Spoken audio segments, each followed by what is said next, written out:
반갑습니다. 미풍입니다.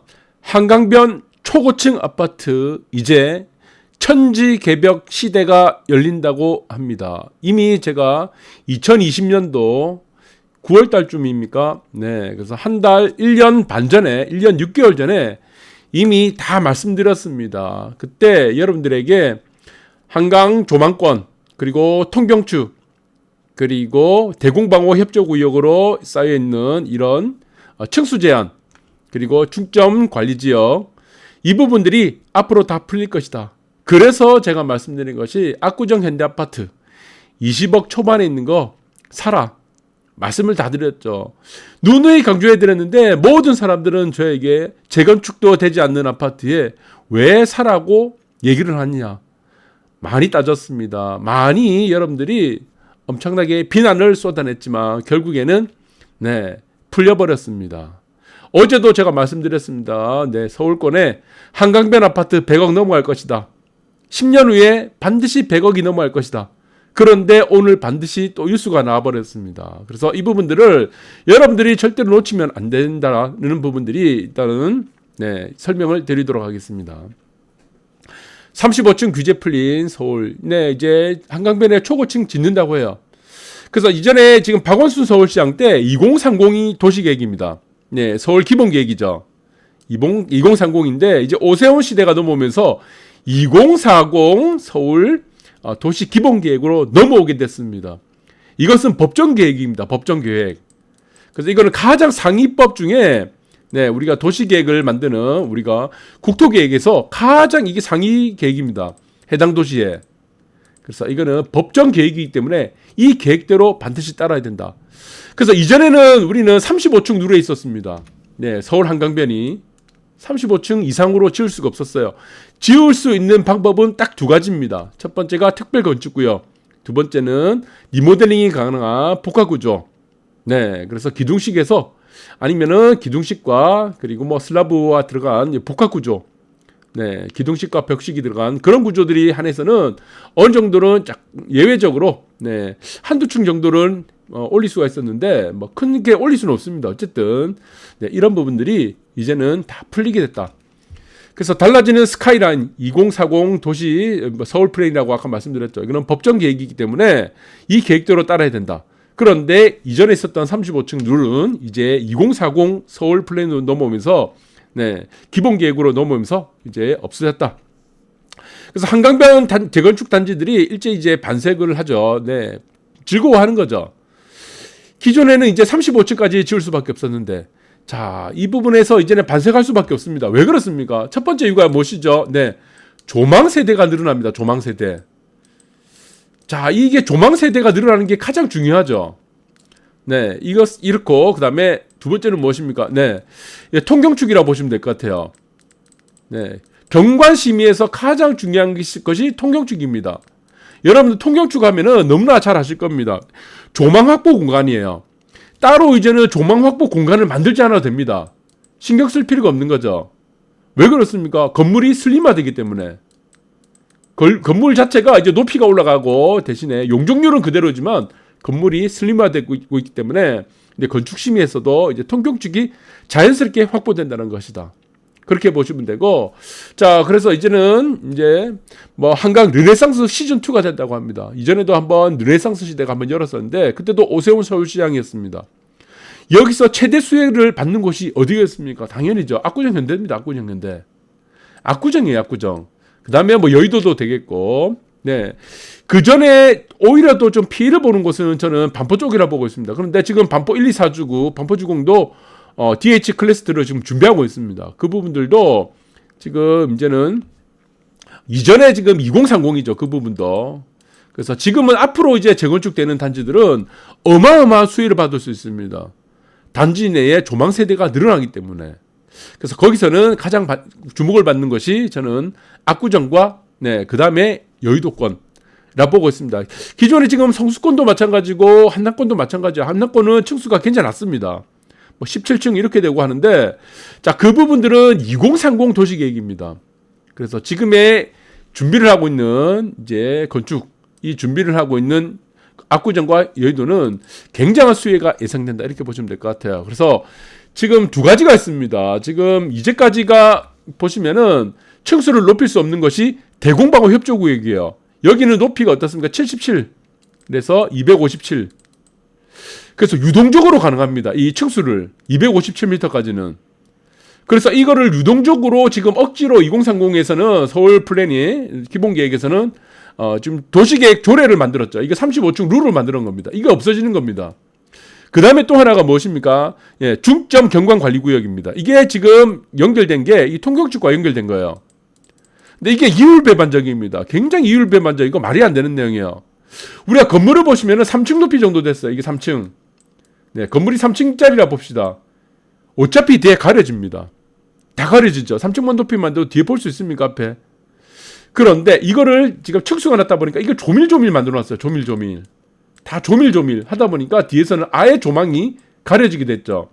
그러면 이제는 어떻게 됩니까? 층수가 아예 완화가 되다 보니까 예, 이렇게 슬림화되면서 높이 건물을 짓게 되겠죠. 이렇게 높이. 네, 이렇게 되면은 뒤에서도 조망이 가능하던 겁니다. 이게 뭡니까? 이게 통경축입니다. 통경축. 네, 조망 확보 공간이란 거예요. 통경축. 그래서 층수만 높여 올려주게 되면은 통경축에 따른 이 확보, 통경축 확보는 자연스럽게 이루어진다는 것이다. 그래서 여기서는 뭐 조망이 사유화되냐 이런 논리 자체가 조망이 사유화라는 이유를 들고 나온다고 하면은 층수만 높여주면 된다는 겁니다. 층수를 낮추면서 어떻게 조망을 사유화라는 말을 쓸 수가 있습니까? 그래서 이게 통경축이라는 부분들은 이율배반적이다 이렇게 좀 보시면 될 것 같아요. 그래서 보시면은 층수를 건물을 높이니까 어떻습니까? 네, 조망 공간이 확보가 되는 거죠. 네, 이게 산입니다. 산. 그리고 바다. 그리고 그 다음에 강이죠. 이게 중점 경관관리구역에 주로 해당되는 세 부분입니다. 산, 바닥, 네, 강이. 그러면 산을 바라볼 때는 우리가 건물을 양쪽으로 높여 놓으니까 크게 높였어요. 그러니까 크게 올리다 보니까 이제 조망 공간이 확보가 된다는 것이다. 이게 바로 통경축이다. 이렇게 보시면 될 것 같아요. 다른 예도 한번 보겠습니다. 여기가 더삼, 더샵, 네, 퍼스트파크. 네, 여기 판교 쪽입니다. 여기서 보시면 마찬가지죠. 여기 보시면은 관통으로 하는 도로를 만들지 않죠. 도로를 만들지 않고, 네, 여기서 지금 경관을 만들었습니다. 조망 확보 공간을 만들었어요. 이게 통경축으로 이제 만들었죠.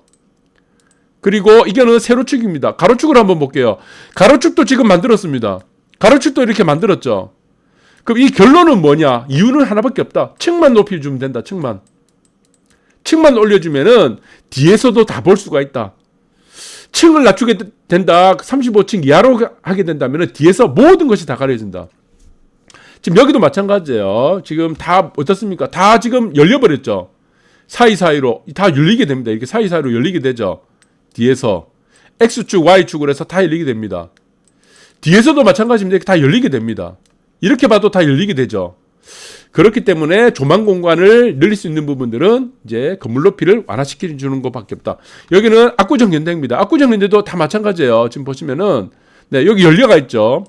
네, 그래서 통경축이 다 이렇게 열리게 되고 이쪽도 다 열리게 됩니다. 그래서 X축과 Y축이 다 열리게 되는 겁니다. 이 문제를 우리가 경관심의에서 가장 중요한 그래서 이런 조망 확보 공간 통경축은 건물 높이만 올려주면 된다. 그러면은 지금 압구정 연대도 마찬가지예요. 건물을 더 높일 수가 있습니다. 그렇게 되면 어떻게 됩니까? 이것이 가치가 더 올라갑니다. 왜 아파트의 가치가 더 올라갑니까? 당연하죠. 조망 세대가 늘어나기 때문입니다. 그래서 저는 압구정 연대를 지금 1년 반 전에 2020년도 9월달 그때부터 계속 말씀드린 게 이 부분이에요. 왜 압구정 연대가 100억을 넘어갈 수밖에 없는가? 84제곱미터. 84제곱이 이거는 시간 문제라 보고 있습니다. 이거 100억 넘어가는 거는. 여기서는 속도가 무엇에 따라 결정됩니까? 화폐 공급량에 따라 결정되는 것밖에 없습니다. 왜? 여기는 어차피 한정 입지거든요. 한정돼 있습니다. 여기에는 공급이 나올 수가 없어요. 땅에서 가장 중요한 거는 우리가 희소성과 한정사산이라고 그랬습니다. 왜 그렇습니까? 땅을 만들 수가 없기 때문입니다. 그래서 여러분들이 부동산에서 가장 중요한 게 무엇입니까? 입지란 부분이 가장 중요하다. 첫째도 입지고 둘째도 입지고 세 번째도 입지다. 그 입지를 결정하는 것은 무엇입니까? 희소성과 한정성입니다. 그래서 이 부분들을 계속 말씀드렸고, 그러나 모든 사람들은 제 얘기를 안 들었습니다. 네, 저의 얘기를 반론만 제기를 했지 말도 안 된다는 얘기만 했었고, 그러나 제가 얘기한 이후 한두 달 후에부터는 이 부분들이 네, 실질적으로 일어났습니다. 그래서 지금 반포 주공도 마찬가지입니다. 반포 DH 클래스도 지금 여기도 마찬가지죠. 조망 공간을 열어줬죠. 뒤에서 다 열어줬죠. 그래서 X축, Y축 해서 가로축, 세로축 다 열어줍니다. 자, 이렇게 되면은 마찬가지다. 그래서 이 부분들을 고민할 필요가 없다는 겁니다. 그런데 지금 이거는 2030 도시계획이에요. 그래서 이게 좀 안타깝습니다. 지금 2030 도시계획에서는 여기서는 층을 더 올릴 수가 있었습니다. 네. 그런데 이거는 마찬가지지만, 재건축 초과익 환수 때문에 어쩔 수가 없었다는 부분들, 그리고 이 부분들을 기억하시고, 지금 한강변 아파트 마찬가지입니다. 다 지금 열려 있습니다. 뒤에서도 다 조망이 확보되는 거죠. 네. 그렇게 보시면 되고, 여기는 한강맨션 68층. 그런데 한 가지 문제가 있습니다. 우리가 지금 49층까지는 피난층을 만들 필요가 없죠. 근데 49층 이상으로 되면 피난층을 만들어야 됩니다. 이 피난층을 만들게 되면 문제가 무엇이냐? 전용률이 떨어집니다. 이게 전용률이 떨어집니다. 그래서 이 문제가 무엇이냐? 우리가 층을 60층, 49층 이상으로 지을 때는 대형 평수 위주로 지어야 되고, 네, 대형 평수가 되어야겠죠. 로스가 줄어드니까, 전용 면적에 대한 전용률에 대한 로스가 줄어드니까, 소형 평수끼리 있을 때는 어떻습니까? 지금 이제 9평이라고 하죠. 30평대 이하, 30평 이하로 구성될 때는 49층으로 우리가 설계를 하는 것이 가장 유리합니다. 그 예가 지금 3입비치가 예가 되겠습니다. 네. 3입비치를 지금은 큰 평수와 작은 평수를 연결하면 어떻게 되겠습니까? 당연하죠. 중간에 피난층이 있겠죠. 피난층이 있을 거예요. 그럼 로스가 생깁니다. 전용률에. 이럴 때는 어떻게 하라고 그랬습니까? 네. 평수가 작은 것들은 49층으로 놓고 평수 작은 것끼리 묶으면 됩니다. 그럼 49층이 되겠죠. 49층 이하. 그러면은 대형 평수가 있을 거예요. 40평 이상.